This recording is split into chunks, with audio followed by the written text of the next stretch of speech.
Welcome to Talking Pictures Trivia, the podcast in which a group of geographically challenged friends explore movies through trivia as an excuse to keep their friendships alive. I'm one of these friends and today's host, Nick, and with me is Tom, KJ, and Andrew. For those joining us for the first time, we start off each episode with a movie quiz, as these 4 rapid-fire trivia questions will determine who earns today's trivia crown. The first question is worth 1 point, and each question after that is worth 1 more point. Then we'll follow it up with a theme discussion, this week being aspirational revisionist history. Thanks to our guest Andrew for picking the movie for this week. Tom, tell us about today's movie.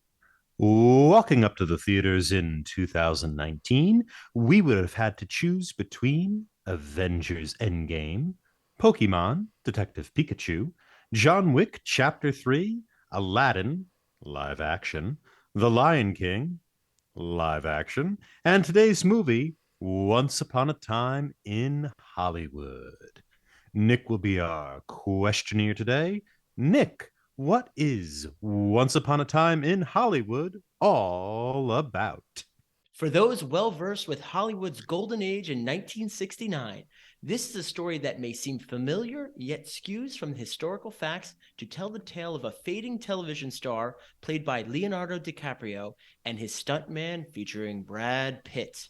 The characters, some accurate portrayals of those who populated this world, while others fictitious, all seem genuine to this space and point in time. Will history repeat itself? Or will it deviate into dog-biting, can-throwing, knife-stabbing, and flamethrower madness? Well, that's what we're about to explore.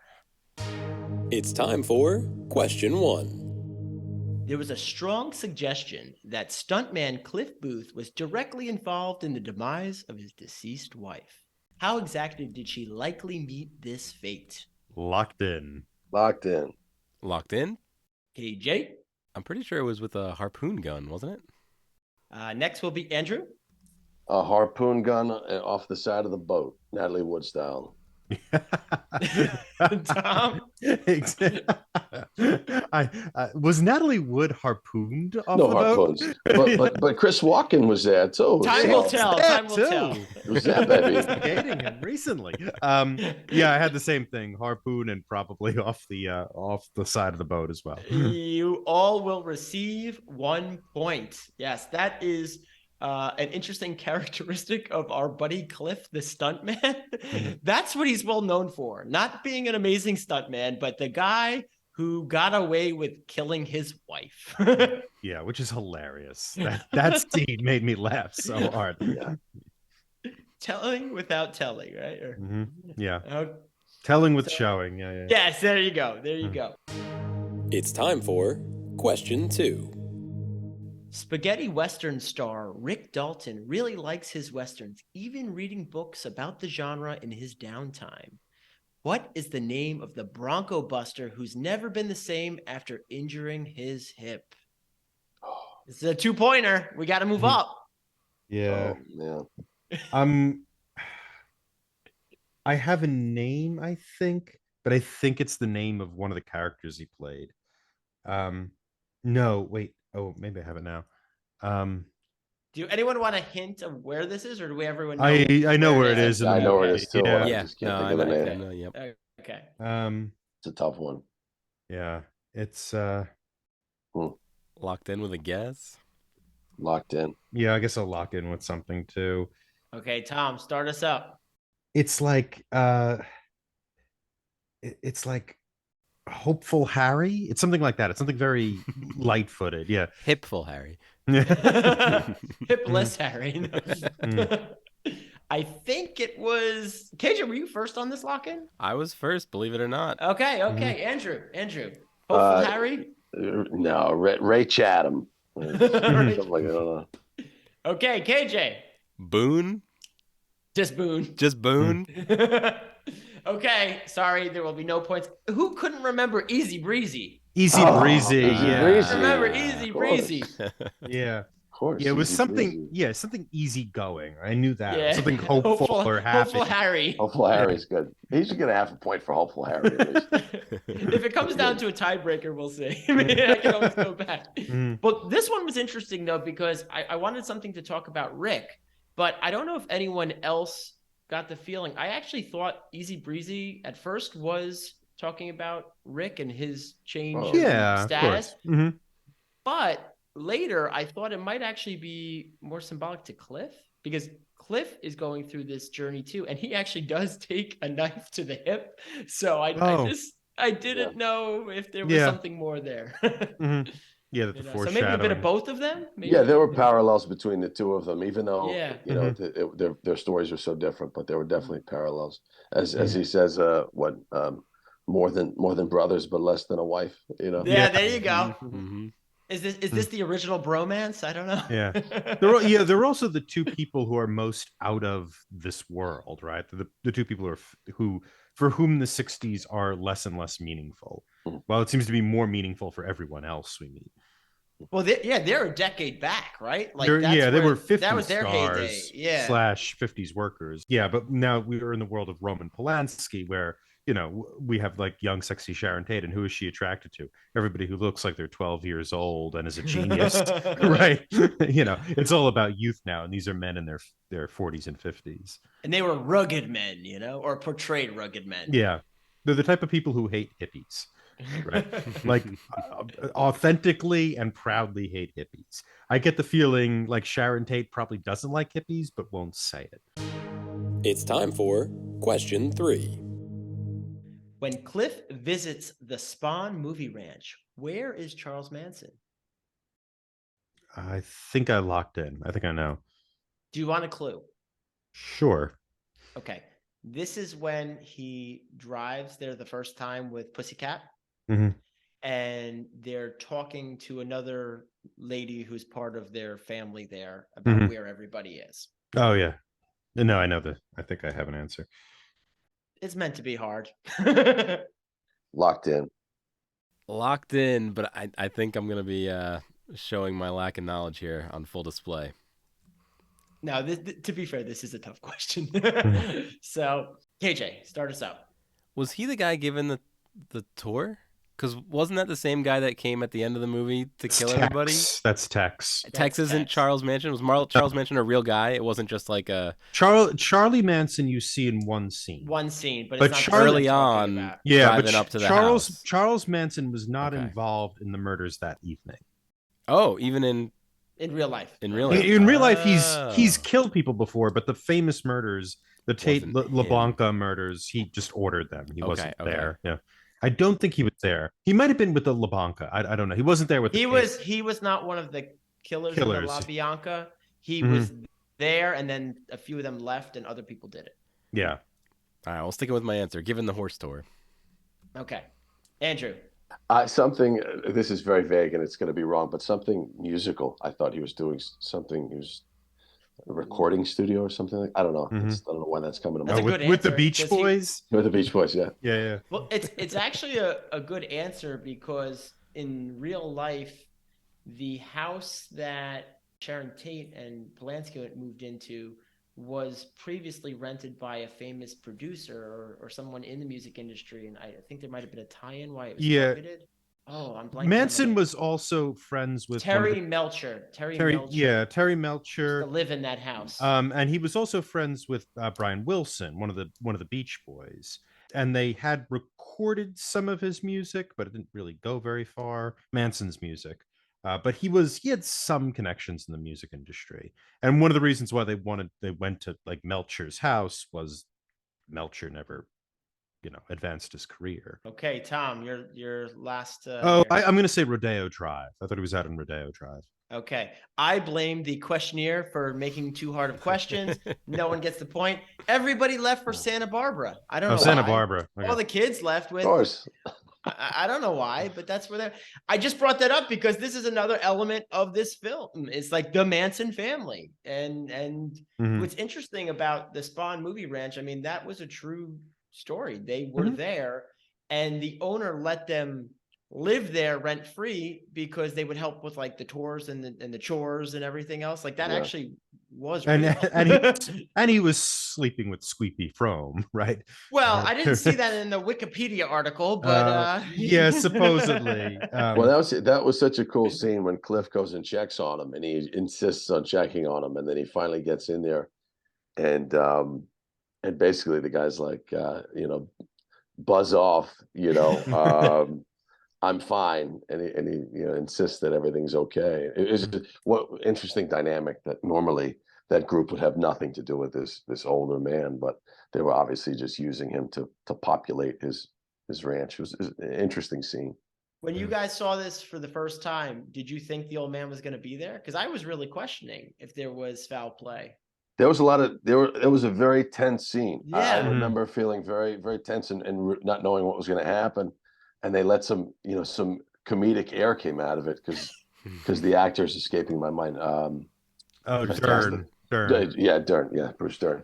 Fantastic actor and really sort of stole that scene. And, it was funny because you have Cliff, who's this violent guy. We've seen violence from him already in the movie. That he's sort of tender with him sitting at the end of the bed and trying to care for him, make sure everything's okay. And just a lot of tension there before he got that door open. Oh, yeah. Oh, yeah. Yeah, it is an interesting scene. It's a gun that doesn't seem to be fired, right? Yeah, the whole movie. It's a Well, Right. Yeah. the final sequence. Question We'll talk 4. we'll talk about that. It's time for question 4. Who was present at the Polanski compound at the time of the Dalton residence attack? Who was there? Damn it! What's his name? Oh God, I know his name, and now. Come on, man. Locked in. Oh, we got one. Um, I don't need their social security numbers or anything, just like a general idea. Sorry, KJ, I thought this was a gimme. okay, I locked in. Oh, peer pressure. I guess I'll lock in too. Let's do it. All right. So in the other house, that was not Rick Dalton, Cliff, and the Italian wife. The other house was Sharon, her friend, and her friend's husband. Okay, wait, so let's break this down. Sharon, her friend, Yep. and her friend's husband. And the friend's husband. Okay. I got 3 were in that other house. Okay. Tom. I'm gonna have you have Jay Sebring, the hairdresser. You have in the house you have Sharon Tate. You have I think it's Audrey Folger. Her last name's Folger. She's an heir of the Folger fortune. Then you had their Polish friend, whose name I'm not going to remember. I don't remember, and his wife. But it was Jay who was at the end of the drive. Can you break that down for me again, Tom? So I'm not. So right Nailed there, it. it's Jay Sebring, who was Got a it. famous hairdresser. Who's the model, I believe, for shampoo, right? For the film So Shampoo. Jay And then Sebring's you have there. Sharon was there. You have Folger, the woman who's in bed reading Madame Bovary while getting high, which sounds delightful, actually. I'd love to be a coffee heiress and get high while reading Madame Bovary. And then you have the Polish friend, who seems to know how that it was the warmest day of the year. And you have his wife. Okay. Andrew.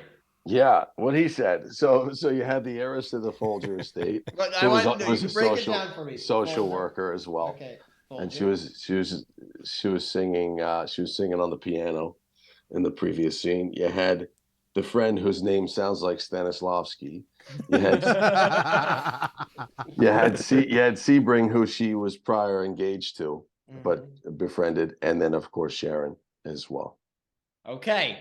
The points are only going to one person, and that is going to be Andrew, who steal this. Tom, somehow you have a 5th person that was in attendance. I thought the Polish person's wife was there. No. So it was Folger was dating the Wojciech Frykowski. And then there was Sharon Tate and Jay Sebring. So that's why I had to write that down, because you were like doubling a person. I thought there was a wife there. I thought they mentioned. So Mhm. Andrew takes it down on Hey, the fourth guys. question. Wow. Very good. There you Nicely go. He done. was slow rolling this one. I've always been a late bloomer. Always. So five, you guys tied at one apiece. It was a good battle. Would Mm. you guys like to know some of the bonus questions just for the heck of Yeah, it? sure. Yeah, let's go. Okay. Sure. First one is, how old is Pussycat? Locked in. 17. I don't think we get her age, right? I know she's. How old is Pussycat? She says she's 17. old enough. She says she's 18. Yeah. But 18? And Cliff ain't going. Wait, I don't want to say what he says. Just Yeah. not going to Yeah. jail for that. We try So- we Yeah. try to keep it family Absolutely. friendly. Understood. Did she Mhm. say 18? So, she did. I thought. I would say the answer would be old enough or not 18. So Not 18. we know it's not 18 or old enough. So another question, and it was just at the end sequence. I don't know why, I just thought it was funny. But I'm gonna give you like 3 rapid fire ones just because I thought they were just a funny like ad at the end, ad read Mhm. at the end of the credits. So what is his favorite brand of unfiltered cigarettes? Locked in. Just spit it out. it's fine. Apple cigarettes. No, Red Apple. Red Apple. Sorry, Red Okay. Apple. When did Red Apple cigarettes begin? How long No have they been idea. around? Pulp Fiction? They've been around since 1862. So even his Oh. character would have smoked them. And Wait, this wait, is wait. the- They're not a. That's not a Tarantino thing. I thought that it a- was. I thought it was Yeah. in all his products. No. In the In ad text. read, Oh, Yes. you're saying it in says- universe. Yep. Okay. Yeah, it says 1862. Yeah, it Mm. says 8. And then the last one was there were 3 main qualities of why Red Apple cigarettes were so good, and I just I don't know. loved it. Does anyone remember any of them? If not, I will spit them all out. Was one of them with health? No. Was it? There were three characteristics. Okay. The first one was better drag, more flavor, less throat burn. I always like the cigarette that provides me less throat burn. Mhm.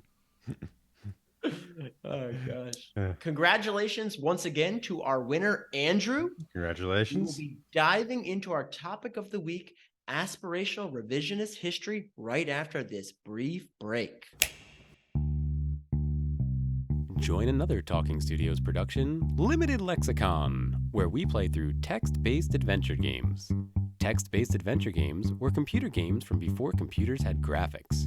The game uses text to describe a scene, and the player types back how they want to interact with the game. I'll read the text from the computer, and my co-host will feed me commands.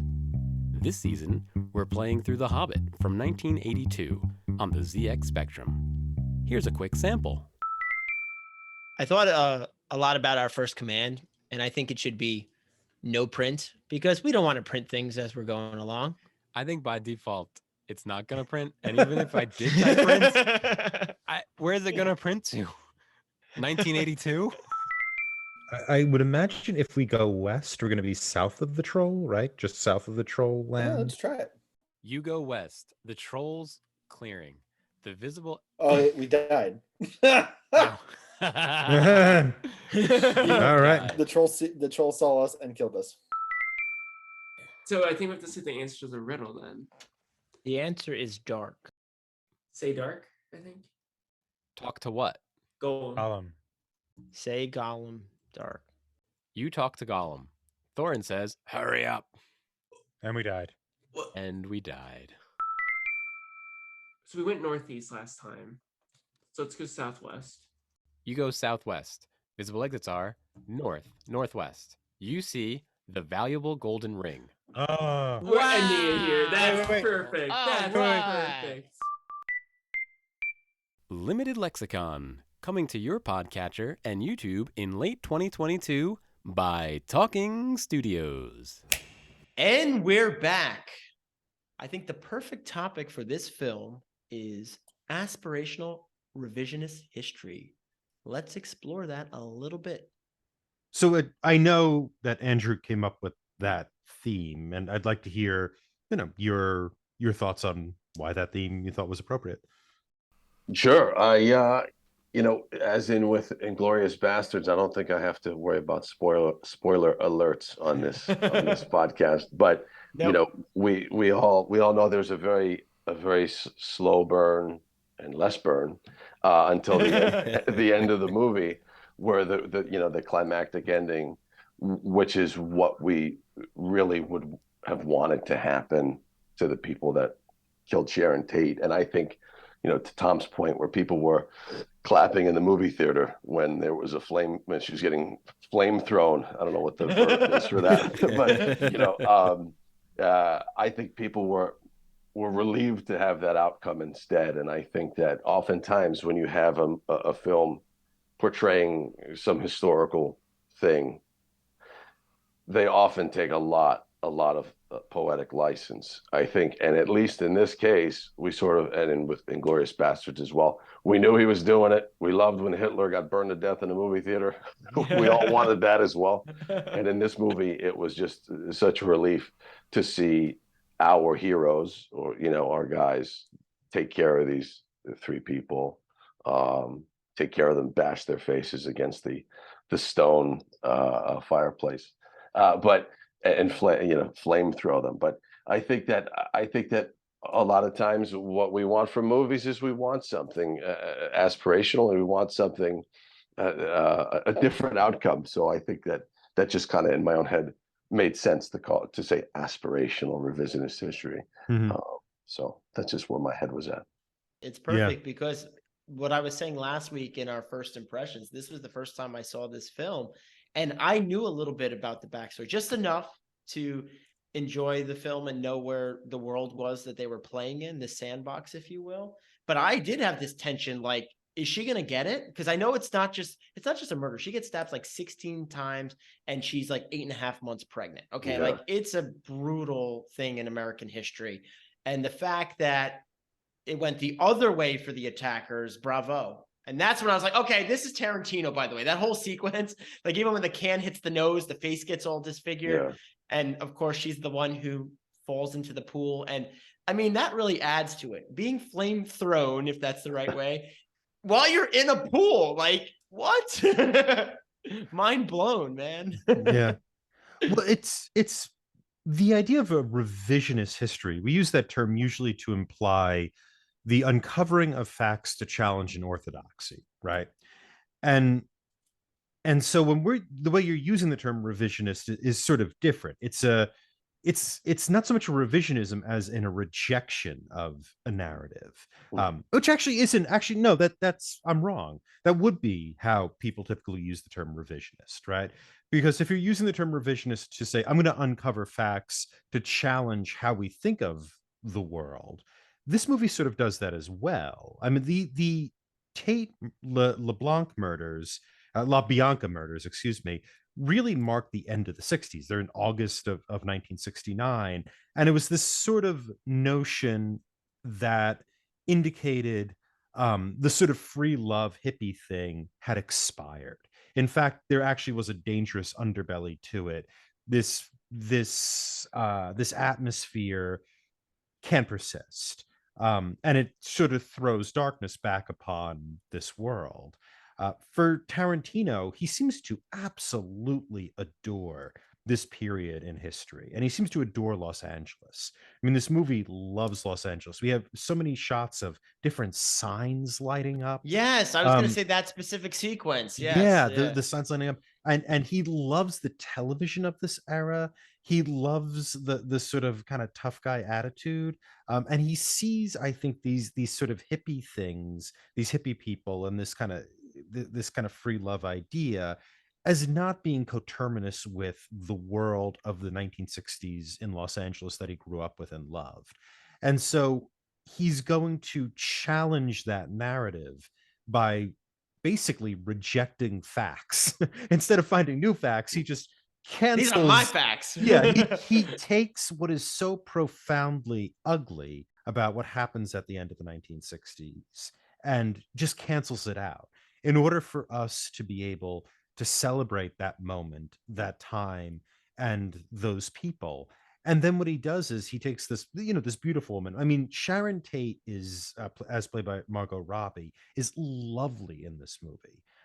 One of the best sequences is her going to see a film of her Yeah. and just putting her feet up and just watching and listening to the audience laughing.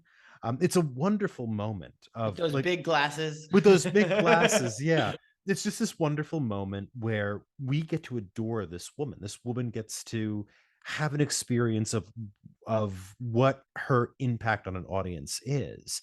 And that scene is there for us to, I think, to treasure her, so that when she survives in the end, what survives is treasure. What survives is lovely and entertains us. It's not this like seedy Los Angeles world. It's something better than that.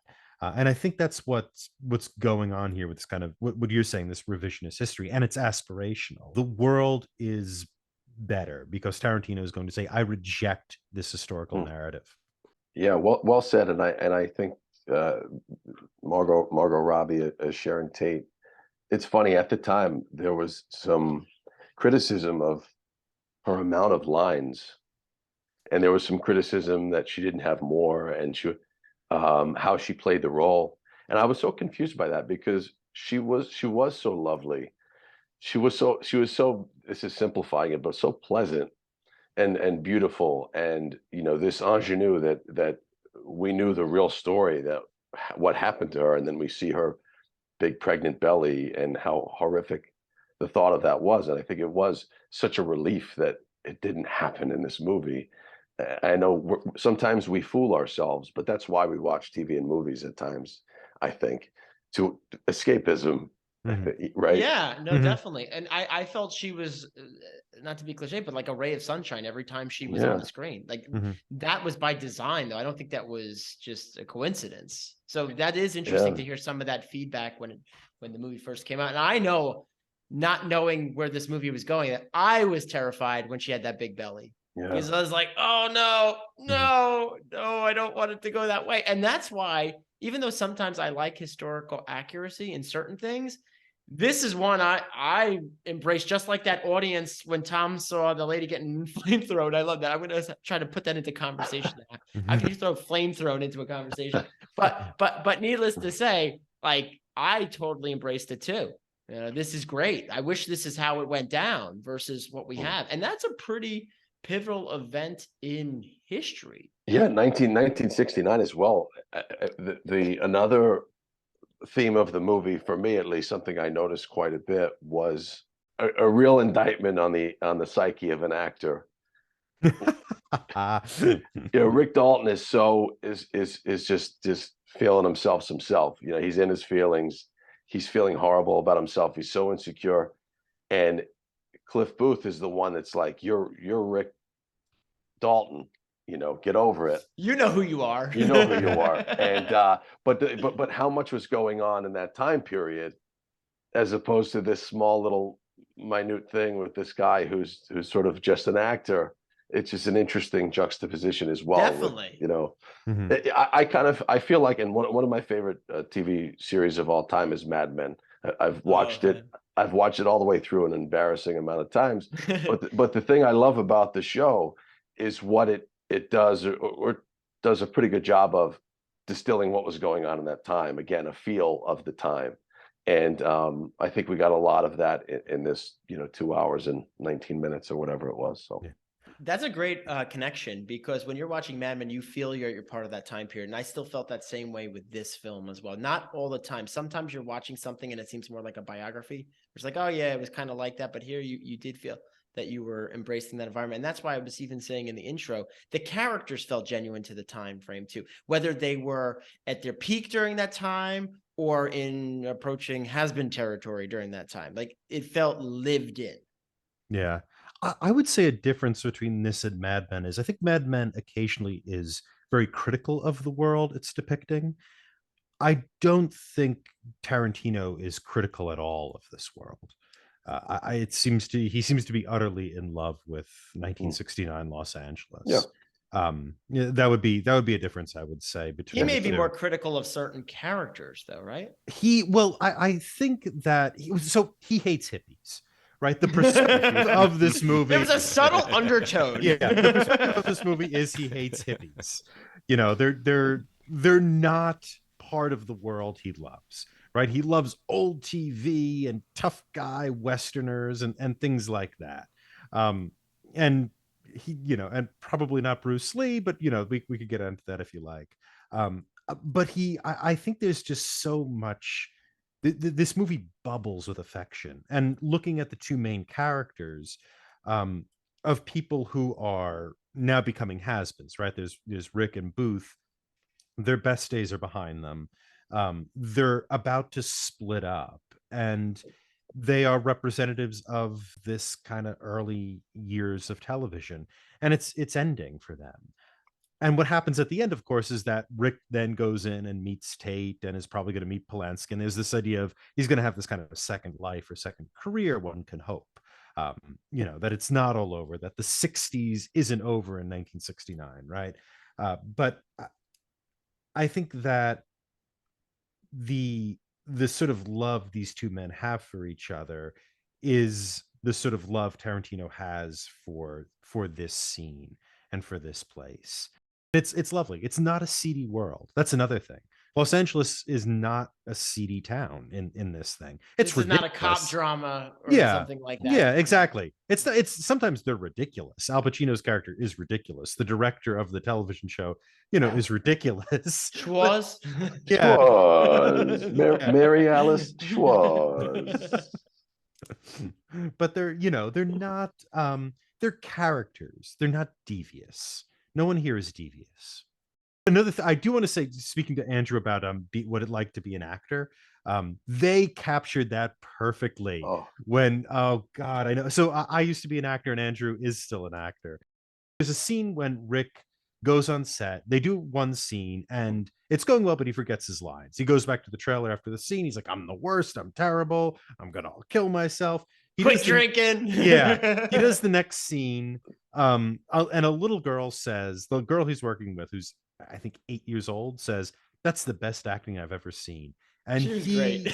Yeah, she was great. She was great. And he's over the moon. He is just the best. He in his head is the best actor that's ever been.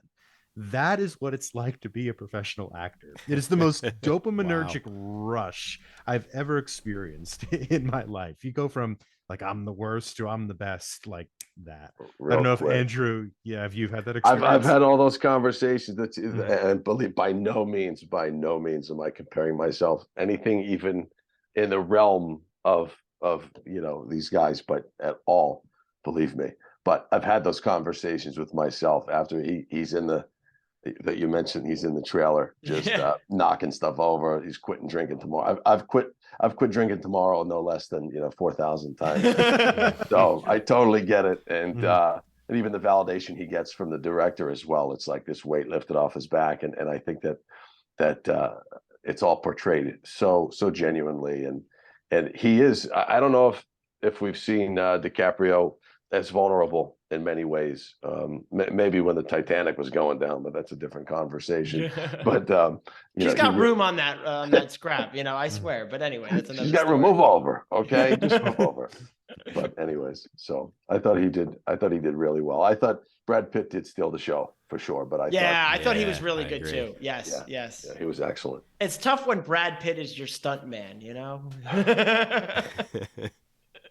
Exactly.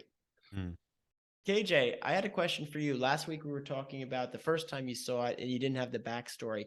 This time, did you have a little bit more of the history, and did it change your view? Not really, because I knew this time everybody was safe. So there was still no tension at all in this movie. So, well, you knew they were safe because you had seen the movie already. Right. Exactly. But well, he didn't have the tension on the first watch because he didn't know even a little bit of. Yeah. I mean, so this is something. I'm just asking him a question. Yeah, no. This is something I do want to ask KJ also. It's kind of like there's this idea of going in blind to movies.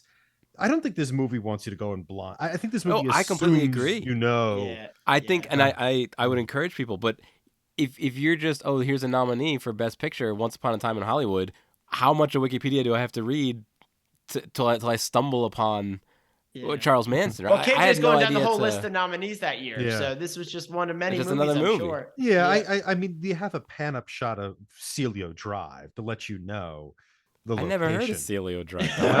What is Celio? You know, it's a kind of famous address. And again, no, but to KJ's point, even from my perspective, I didn't know that much. Even my wife just sharing a little bit more of the details of how gruesome it was. I knew there was something with Manson, but I didn't know anything. Just having that little nugget in the back of my head, knowing what I'm getting into, probably did significantly enhance my watch. I will say that, versus if someone, especially if they're younger and didn't know anything about this part of history, it's quite possible they may not be watching the same movie that we all thoroughly enjoyed, or 3/4 of us thoroughly enjoyed. Going in blind to a movie makes sense to me if you don't want to know the ending, or if the movie is one of these that involves a sort of twisty ending, which I usually find those twist endings frustrating anyway. It seems like a trick rather than an actual film. Hey, I liked I See Dead People. Okay. Okay, good for you. I did not, but that's fine. So I understand in those conditions you don't want to go in too knowledgeable, but I still think reading a review before you go into a movie, having some kind of base knowledge is fine, and I think it can enhance the I experience. think to KJ's point, I think this is your point. So if I'm saying it wrong, KJ, please correct me. But it shouldn't be a requirement.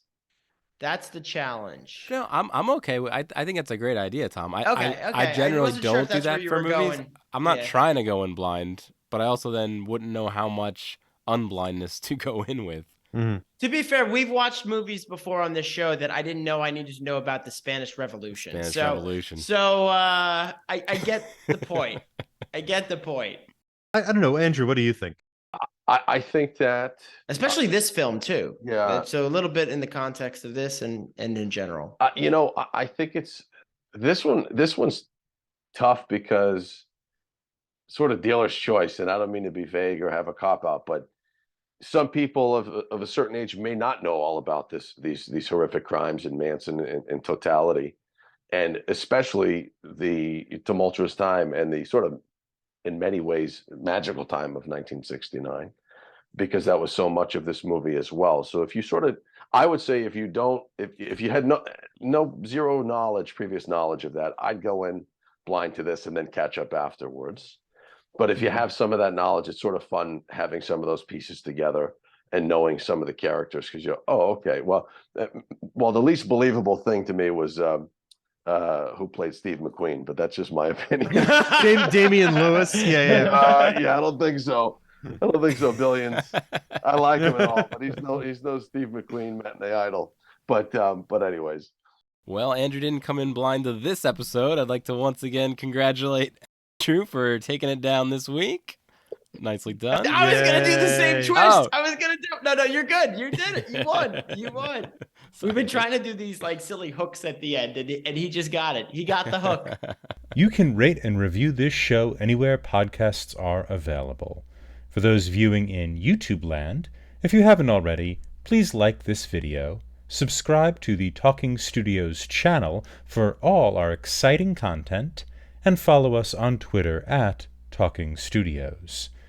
Check out other shows by Talking Studios, including Keep Making Movies, where we explore micro-budget films, Limited Lexicon, where we play through text-based adventure games, and Get the Point, where we slowly reveal a movie poster and try to guess which movie poster it is.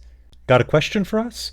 Call the Talking Studios hotline at 201-467-8679 and leave a message. It may be featured on a future episode. And if you haven't already, please subscribe to Talking Pictures Trivia wherever fine podcasts are found. Join us next time when we discuss Primer from 2004. Stay tuned for our first impressions of this film. Ding, ding, ding, ding, ding. Next week, we'll be discussing Primer from 2004. Tom, how was your watch? I saw this movie shortly after it came out, and I Fond of it? wasn't fond of it. I tried to say something else. I wasn't a big fan of it. I did watch the director Shane Carruth. Thank you. His name fell out of my head a second. Yeah, I watched his more recent film, the 2012 film Upstream Color, which I actually enjoyed. I found that to be touching. I watched this movie again on my computer. I actually liked it a lot less this time. Sorry, Andy. I know you're a big fan of this movie.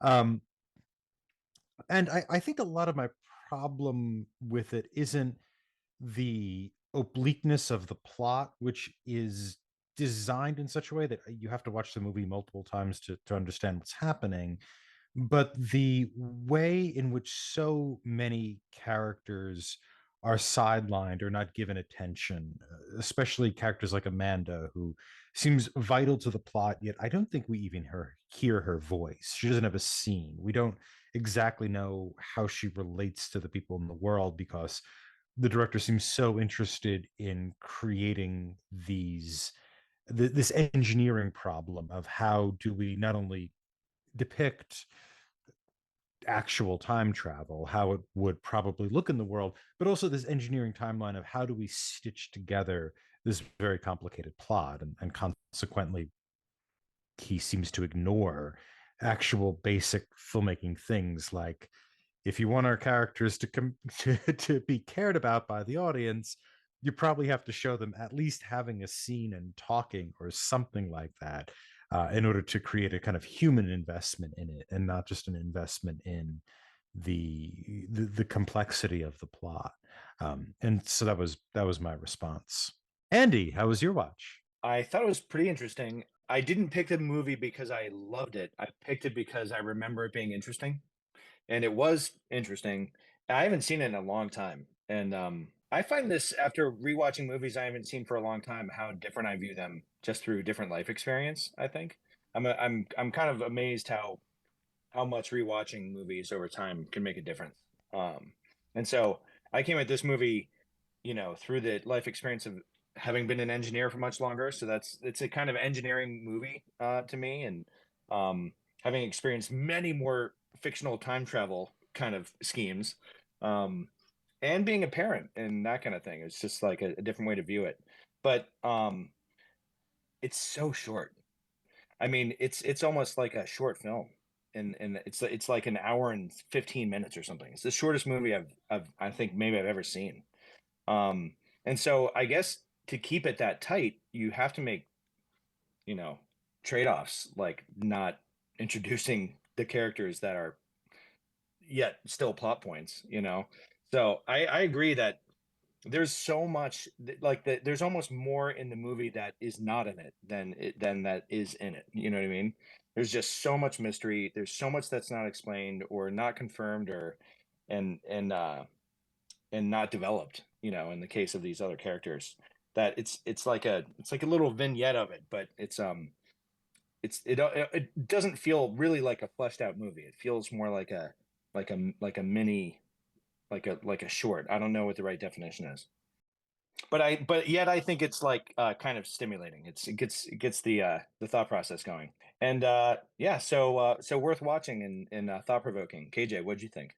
So I found Primer in college, 2004, in college. In college, it was great because it was like nothing I had seen before. Right, this is one of those movies you either find on the college network. At the time, they were just open; you could grab any files you want, or maybe somebody else found it and we all piled into a dorm room and watched this weird movie together. And so I really enjoyed it then. Again, it was different. On the watch for this, it was kind of confusing, not in a good way. Like I don't think there's a complete narrative there.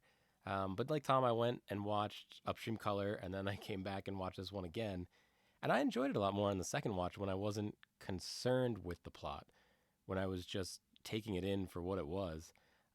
So yeah, audience, I advise just don't worry about following the plot too much. Just enjoy the film. How about you, Nick? This was my first watch. I did not see it back in college days or when it first came out or anything around that period of time. I would say that I enjoyed the first, let's say, approximately 3/4 of the film. I was intrigued. I wanted to figure things out. I thought I did. And then at the end, it just kind of gets crazy. They just keep throwing different images and I don't even know how to explain it. Like just different scenarios, what timeline? I don't know. I don't know. So that's where my analytical brain almost started to shut off a little bit because I like piecing movies together. There was just too much data for my brain to process and not enough linking the different data points together. So that's what I would say about that. But what I did want to say is I really thought this was a good example of what historically would have been a KJ pick.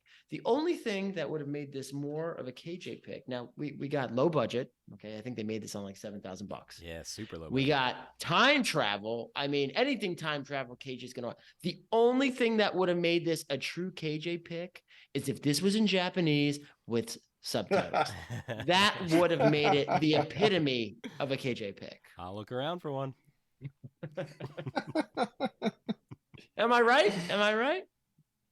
Yeah, KJ has been our resident supplier of Japanese films, our resident supplier of low budget films, and our resident supplier of time traveling films, books, and other media. So yeah, I think Nick, you're correct.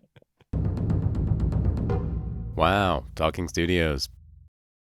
Come on, who doesn't love a good flamethrower in a pool, no less? Yeah, I mean, the audience in the theater applauded when he took the flamethrower out.